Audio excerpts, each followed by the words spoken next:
तो दोस्तों आज हम एक्सप्लेन करने वाले हैं 2018 में आई फिल्म एक अमेरिकन सुपरनैचुरल हॉरर फिल्म को जिसका नाम मारा है। मूवी की शुरुआत होती है और मूवी की शुरुआत में हमें एक डेटा दिखाया जाता है और उस डेटा में हमें बताया जाता है कि दुनिया में 40% लोग ऐसे होते हैं जो स्लीप पैरालिसिस को एक्सपीरियंस करते हैं और उनमें से बहुत से लोग ऐसे होते हैं जो ये दावा करते हैं कि वो अपने स्लीप पैरालिसिस के दौरान उन्होंने डीमन को देखा हुआ होता है। और ये सीन कट होने के बाद हम एक छोटी सी बच्ची को देखते हैं जिसका नाम सोफ़ी होता है और वो अपने कमरे में गहरी नींद में सो रही थी। और तभी उसके रूम के बगल वाले रूम में जिसमें उसके पेरेंट्स सो रहे थे, उस रूम से कुछ डरावनी आवाज़ें सुनाई देने लगती हैं।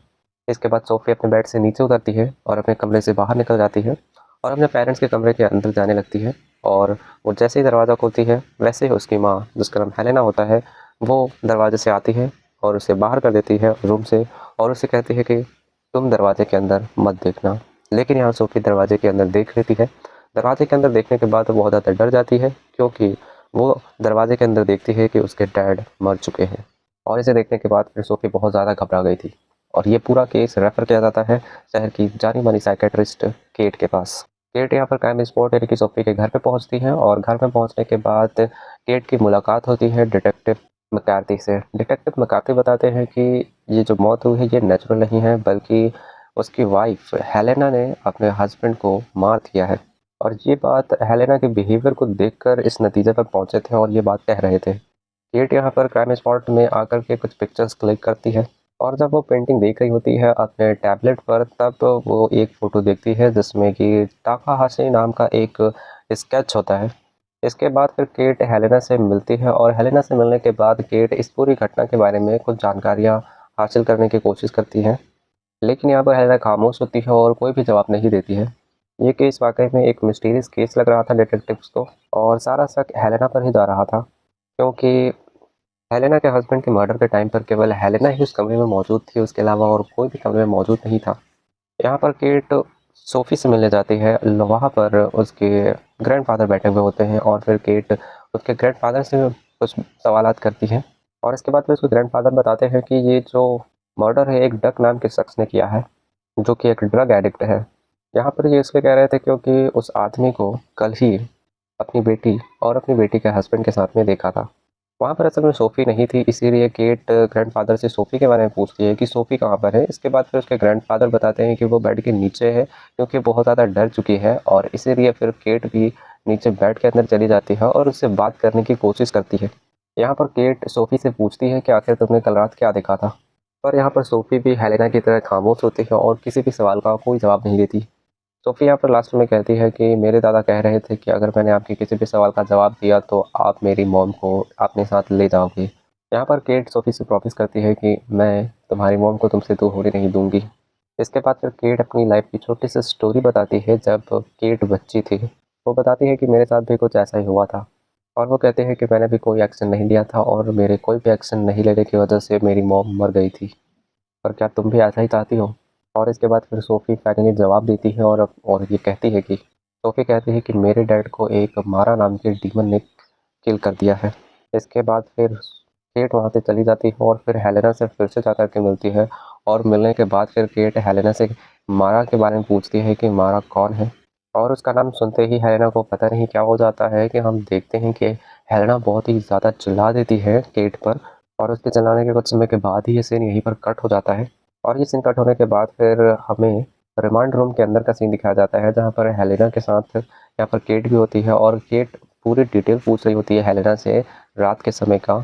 हेलेना बताती है कि कल रात सोने से पहले उसके हस्बैंड मुझसे बात कर रहे थे और वो बहुत ही ज़्यादा गिल्ट में थे क्योंकि उनका अफेयर किसी और लड़की के साथ में हो गया था जो कि एक स्टूडेंट थी और वो बहुत ही ज़्यादा गिल्ट के साथ में सोए थे। और हेलेना को भी काफ़ी ज़्यादा गिल्ट महसूस हो रहा था अपनी बेटी सोफ़ी का ख़्याल आने की वजह से। उसके बाद वो दोनों सो गए और सोने के थोड़ी देर के बाद उसकी आँख खुलती है और उसे ये पता चलता है कि वो स्लीप पैरालिसिस में आ चुकी है। उसका पूरा ही शरीर पैरालाइज़ हो चुका है। वो सब कुछ देख रही थी पर वो कुछ भी एक्शन करने की हालत में नहीं थी और तभी एक डीमन कमरे में आ जाती है जिसका नाम मारा होता है और वो मारा नाम की डीमन धीरे-धीरे मेरे हस्बैंड के चेस्ट में चढ़ती है और उसे जान से मार देती है। यहाँ पर हेलेना के इस कन्फेशन की वजह से डिटेक्टिव मैकेली को ये पूरा कन्फर्म हो जाता है कि पति के अफेयर की वजह से ही हेलेना ने अपने हस्बैंड को मार दिया क्योंकि डीमन वगैरह तो कुछ होते ही नहीं। यहाँ पर डिटेक्टिव उसे मेंटल असाइलम में भेजना चाहते थे ताकि जल्द से जल्द उसकी मेंटल हालत में सुधार आ सके। यहाँ पर डिटेक्टिव हेलेना को पागल समझ रहे थे क्योंकि अभी तक कोई भी ऐसा क्लू नहीं दिख रहा था जिससे ये पता चले कि किसी डीमन ने ऐसा किया है। और इसके बाद फिर हम केट को देखते हैं जो कि अपने घर में असाइलम पेपर्स को तैयार कर रही थी असाइलम भेजने के लिए, और वो भी गिल्ट में होती है कि उसने जो सोफी से प्रॉमिस किया था वो प्रॉमिस नहीं निभा पा रही। केट ने कहा था सोफी से कि मैं तुम्हें अपनी माँ से दूर होने नहीं दूंगी, लेकिन वो अपने प्रॉमिस को पूरा नहीं कर पाई। और तभी केट को पीछे से किसी के होने का एहसास होता है और इसीलिए केट जब पीछे देखती है तो वहाँ पर कोई नहीं होता है, लेकिन उसके वाइन का ग्लास टूटा हुआ होता है। और अगले दिन हम देखते हैं कि हेलेना को उसकी डॉटर सोफी से अलग करके असाइलम में भेज दिया जाता है। और इसी के गिल्ट के साथ में यहाँ पर केट भी सोती है कि उसने अपना प्रॉमिस किया हुआ तोड़ दिया। और जब वो भी रात में जब सोती है और सोने के कुछ समय के बाद वो भी ये महसूस करती है कि वो भी पैरालाइज्ड हो चुकी है, जहाँ पर उसे किचन में एक डरावनी लेडी दिखाई देती है, जिससे घबरा करके वो नींद से उठ जाती है और थोड़ी देर में सब कुछ नॉर्मल हो जाता है। आज केट ने भी स्लिप पैरालिसिस का एक्सपीरियंस किया था, उसके साथ में भी सेम चीज़ होती है, जिसके बाद वो भी सोचने पर मजबूर हो जाती है कि हेलेना ने जो कहा वो सच है। और तभी उसे ख्याल आता है उस पेंटिंग का जिस पेंटिंग में ताकाहाशी लिखा हुआ था, और वो जल्दी से अपना टैबलेट ओपन करती है और उस फोटो को देखने के लिए स्क्रॉल करती है। और अगले दिन उस पेंटिंग में दिए हुए एड्रेस पर पहुंच जाती है। वो किसी ताकाहाशी नाम के बंदे का एड्रेस था। तो वहाँ पर पहुँचने के बाद जैसे ही घर के अंदर में एंटर होती है, घर के अंदर सारा सामान इधर उधर बिखरा हुआ था। और वो घर के अंदर और ज़्यादा एंटर होती है तब उसे दिखाया जाता है कि ताकाहाशी तो मर चुका है, और जिसे देखने के बाद केट काफ़ी ज़्यादा डर जाती है और जिससे वो चिल्लाने लगती है। और कुछ समय के बाद हम देखते हैं कि वहाँ पर पुलिस भी पहुँच चुकी है। केट के मुताबिक ताकाहाशी 1 महीने पहले ही मर चुका है। और इसके बाद फिर हम देखते हैं कि केट हेलन से मिलने के लिए मेंटल असाइलम में पहुँचती है। तो सारी चीज़ें डिटेल में बताने के लिए बोलती है कि आखिर क्या क्या हुआ था पिछले कुछ दिनों से, और इस मारा डीमन के बारे में पूरी डिटेल पूछने लगती है। शुरू में तो हेलेना कोई रिप्लाई नहीं करती है, लेकिन यहाँ पर केट फोर्स करती है, जिसके बाद वो सब कुछ बताने लगती है। यहाँ पर हेलेना बताती है कि उसके हस्बैंड को हमेशा से ही सोने से परेशानी रही है, और इसी वजह से वो लोग एक साइकोलॉजिस्ट डॉक्टर से भी इस चीज़ का ट्रीटमेंट ले रहे थे।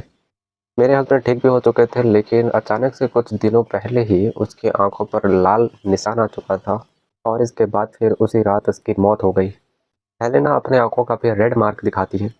हेलेना कहती है कि वो डीमन मारने से पहले इसी तरीके का रेड निशान छोड़कर जाती है।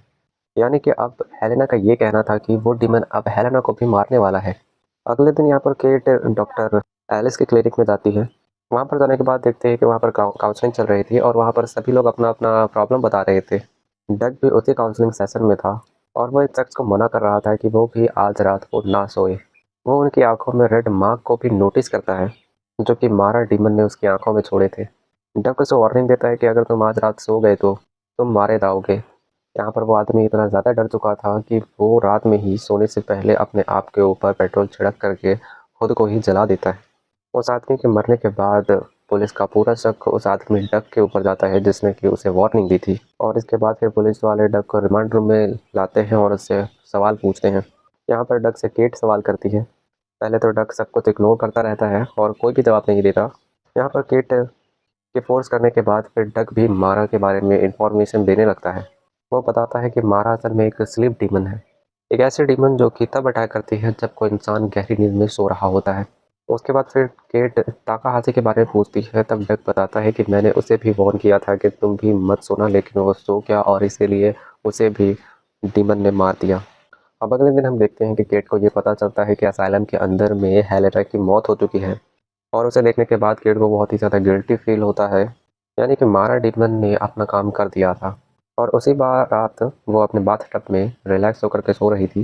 वो जब गहरी नींद में जाती है तब वो भी पैरालाइज्ड हो जाती है, और उसे भी मारा डीमन उसके बहुत ही करीब दिखाई देती है। थोड़ी देर के बाद सब कुछ नॉर्मल हो जाता है, तब उसका ध्यान कदमों के निशान पर जाता है। जिसके बाद फिर केट समझ जाती है कि ये सारी चीज़ें कोई वहम या फिर सपना नहीं थी, बल्कि ये तो एक रियलिटी थी। जिसके बाद किट भी वो रेड मार्क अपनी आंखों पर देखती है। इसका मतलब अब उसका नंबर था। जिसके बाद फिर केट असाइलम के अंदर जाती है और सीसीटीवी कैमराज चेक करती है। उस कैमरे में दिखाया जाता है कि कोई इनविजिबल स्पिरिट उसे मार रही है, और जिसके बाद फिर उसकी जान चली गई, और वो कोई और नहीं बल्कि वही मारा डीमन थी। जिसके बाद फिर केट को भी ये यकीन हो चुका था कि मारा सच में एग्जिस्ट करती है। अगले दिन मारा डीमन के बारे में कुछ और डिटेल्स जानने के लिए वो फिर से डक के घर में जाती है। पहले तो डक उसे अपने घर के अंदर में नहीं आने देता है, लेकिन जब केट अपने आंखों में उस रेड मार्क को दिखाती है, इसके बाद फिर डक उसे अपने घर में आने देता है। जब यहाँ पर केट उसके घर में पहुँचती है, तब उसे पता चलता है कि डक ने तो मारा डीमन के बारे में बहुत ही खतरनाक रिसर्च कर रखी है। पेंटिंग की पेंटिंग और बहुत सारे डिटेल्स यहाँ पर होती है, जिसे देख करके केट भी हैरान हो जाती है। यहाँ पर डक केट को मारा के बारे में जानकारी देना शुरू करता है। असल में मारा डीमन 4 स्टेजेस में लोगों को मारती है। पहले वो तुम्हें पैरालाइज करके देखती है। दूसरा, वो रेड मार्क तुम्हारी आंखों में छोड़ देगी। तीसरा, वो तुमसे फिजिकल कांटेक्ट बनाने की कोशिश करती है। और चौथे स्टेज में वो तुमको मार डालती है और तुम अभी सेकंड स्टेज पर हो। जिसके बाद केट पूछती है कि अगर ये सारी चीज़ें सच है तो तुम अब तक जिंदा कैसे हो। जिसके बाद फिर डक कहता है कि मैंने हर 20 मिनट के इंटरवल के लिए अपना अलार्म सेट कर रखा है, क्योंकि मारा तुम्हें तभी मार सकती है जब तुम गहरी नींद में होते हो। और हर 20 मिनट में मेरा सेट किया हुआ अलार्म बज जाता है, जिससे कि मैं जाग जाता हूँ और मैं डीप स्लीप में जाने से बच जाता हूँ। और यहाँ पर सीन कट होता है और हम केट को देखते हैं कि केट उसी साइकोलॉजिस्ट के पास में जाती है जिसका नाम एलिस होता है, जिसके पास डक भी जाया करता था। और वहाँ जाने के बाद फिर केट उनको हेलेना के डेथ क्लिप को दिखाती है। उस वीडियो क्लिप में एक इनविजिबल फोर्स मार रही थी। डॉक्टर एलिस इसे देखने के बाद इसे एक इल्यूजन बताते हैं और इस पर ज़्यादा ध्यान देने के लिए नहीं कहते। असल में ये सारी चीज़ें उन्हें भी खुद समझ में नहीं आया था। और उसी रात हम देखते हैं कि केट सोने की कोशिश कर रही थी और तभी उसे सोफ़ी की आवाज़ सुनाई देती है। केट यहाँ पर उठ करके खिड़की की तरफ जाती है, तब सोफ़ी को अपने घर के अंदर खड़ी हुई नज़र आती है। इसके बाद पीछे से हेलेना उस पर बहुत ज़ोर से चिल्लाती है और वो कहती है कि तुम्हारी वजह से मुझे अस्यालम भेज दिया गया और मैं अपनी बेटी से नहीं मिल पाई और मेरी मौत हो गई। केट यहाँ पर डर जाती है और तभी वो नींद से जागती है, जिसके बाद हमें पता चलता है कि वो सपना देख रही थी। केट बहुत ही ज़्यादा परेशान हो चुकी थी और तभी वो फील करती है कि वो स्लिप पैरालिसिस के अंदर में है। वो देख तो सकती है लेकिन अपनी बॉडी को मूव नहीं कर पाती। और तभी उसके ऊपर मारा डीमन धीरे धीरे करके चढ़ने लगती है और उसके ऊपर चढ़ने के बाद धीरे धीरे उसके गले को दबाने लगती है। केट यहाँ पर जैसे बहुत ही जल्दीबाजी में उठने लगती है और उठने के बाद सब कुछ नॉर्मल हो जाता है। उठने के बाद कल रात हुए उस बहुत ही डरावने से एक्सपीरियंस के बारे में याद करने लगती है। यहाँ पर केट को सोफ़ी की याद आती है, जिसके बाद फिर वो सोफ़ी से मिलने के लिए जाती है। तो उसके बाद फिर उसके ग्रैंडफादर बताते हैं कि सोफ़ी अभी किसी से भी मिलने की हालत में नहीं है। वो मेंटली बहुत ही ज़्यादा डिस्टर्ब हो चुकी है। जिसके बाद हमें ये भी पता चलता है कि अब मारा डीमन सोफ़ी को भी परेशान करने लग गई है। और इसके बाद फिर केट को डक का कॉल आता है और वो डक बताता है कि कल रात वो भी सो चुका था। जिसके बाद वो मारा डीमन के ट्रैप में हो चुका है, यानी कि वो अब 4 स्टेज में पहुंच चुका है। जिसके बाद वो गेट से मदद मांगता है। अब देखते हैं कि डक की आंखें पूरी तरीके से लाल हो चुकी थी। अब वो सो ना पाए, इसीलिए वो अपनी पलकों को काट लेता है, जिससे उसे बहुत ज़्यादा दर्द होता है। यहाँ पर केट उसी समय पहुँच जाती है वहाँ पर। और जिसके बाद फिर डक को ट्रीटमेंट के लिए हॉस्पिटल ले जाती है, जहाँ पर वो ठीक हो जाता है और उसे हो जाता है। तब वो देखता है कि उसकी आंखों पर पट्टी बंधी है। जिसके बाद फिर डक अपनी लाइफ का एक गिल्ट केट के साथ में शेयर करता है। वो बताता है कि ड्रिंक करने की वजह से उसने ड्राइविंग की और ड्राइविंग में उसने एक आदमी को उड़ा दिया, जिसकी वजह से उसकी मौत हो गई और इस बात का उसे बहुत ही ज़्यादा गिल्ट है। इसके बाद फिर केट डक को दिलासा देकर के सुला देती है। केट भी यहाँ पर उसी रूम में सोफे पर सो रही थी। जिसके बाद केट भी पैरालाइज हो जाती है। जिसके बाद वो स्लीप पैरालिसिस के अंदर में आती है, जहाँ पर वो ये देखती है कि डक भी सो चुका है। और वो तभी मारा डीमन को देखती है, जो कि धीरे धीरे डक की तरफ बढ़ रही थी। जिसके बाद मारा डीमन डक को मार डालती है। यह देखने के बाद केट बहुत ही ज़्यादा डर जाती है और वो बहुत ही ज़्यादा स्ट्रगल करने लगती है। जिसके बाद मारा डीमन उसकी तरफ भी बढ़ता है और उसका भी गला दबाने की कोशिश करता है, लेकिन तभी डॉक्टर एलिस वहाँ पर आ जाता है और उसे नींद से जगा देता है, जिससे मारा गायब हो जाती है।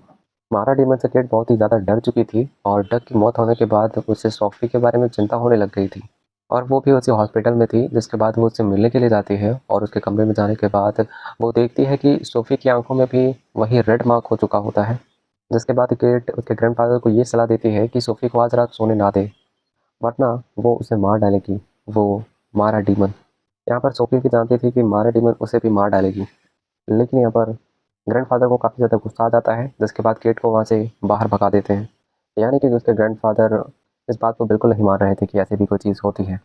इसके बाद केट सीधा पहुंचती है डक के घर में। जिसके बाद वो पॉइंट्स को लिंक करने की कोशिश करती है, यानी कि मारा डेमन के साथ हमें पॉइंट को लिंक करने लगती है। उसे वहाँ पर एक लेटर मिलता है और उस लेटर में पता चलता है कि सबसे पहले उस लेटर के मुताबिक ताकाहाशी ने सबसे पहले उस मारा डीमन को देखा था। ताकाहाशी ने जापान में कोई बिजनेस किया था जिसमें कि 38 बच्चों की मौत हो गई थी, जिससे कि ताकाहाशी का बहुत ही ज़्यादा गिल्ट था।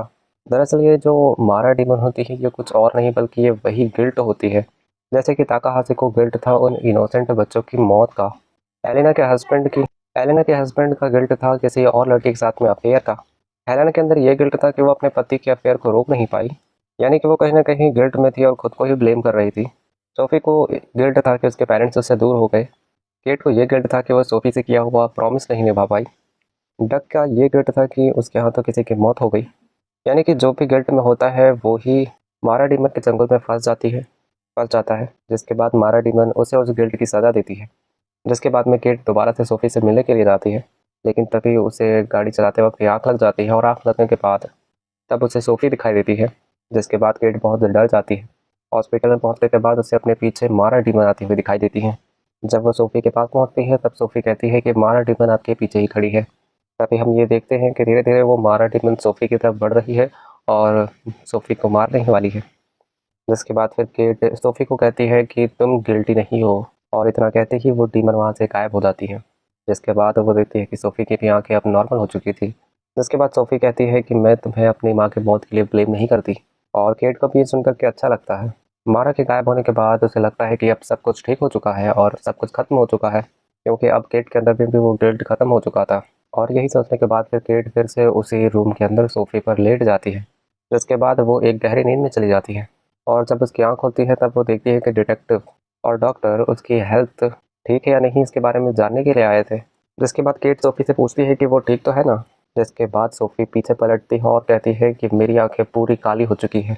और तभी यहाँ पर डिटेक्टिव मकार्ती उसी की बॉडी की तरफ इशारा करता है। जिसके बाद केट अपनी बॉडी की तरफ देखती है और वो देखती है कि वो तो सो रही है, और इसके बाद वो नींद से जागती है, लेकिन वो देखती है कि वो पूरी तरीके से पैरालाइज्ड है। जब केट उठती है तब वो हेलेना को अपने सामने देखती है। हेलेना उसे अपनी मौत का ब्लेम करती है कि मेरी मौत तुम्हारी वजह से हुई है। हमें यहाँ पर यह पता चलता है कि केट ने पूरी तरीके से अपने गिल्ट को नहीं लेफ्ट किया था, यानी कि यहाँ पर सोफी वाला गिल्ट तो खत्म हो चुका था, लेकिन हेलेना की मौत का गिल्ट ये इसके पास अभी भी था, और ये अभी भी कहीं ना कहीं उस गिल्ट में थी, क्योंकि केट ने हेलेना पर बिल्कुल यकीन नहीं किया था। इसके बाद हमें ये भी पता चलता है कि ये जो गिल्ट होता है ये आसानी से हम छोड़ नहीं सकते हैं, या फिर लोग छोड़ नहीं सकते। इस बारे में लोग कहीं ना कहीं सोचते ही रहते हैं और इनडायरेक्ट वे में हमेशा गिल्ट में रहते ही हैं। और तभी मारा डीमन उस पर कूद जाती है और उसे भी जान से मार देती, और यहीं पर इसी मूवमेंट पर ही मूवी खत्म हो जाती है। वीडियो पसंद आई हो तो इस वीडियो को लाइक कर देना, चैनल को सब्सक्राइब कर देना, और इसी तरीके की वीडियोस देखने के लिए हमारे चैनल पर बने रहिए। मिलते हैं हम अगले वीडियो में।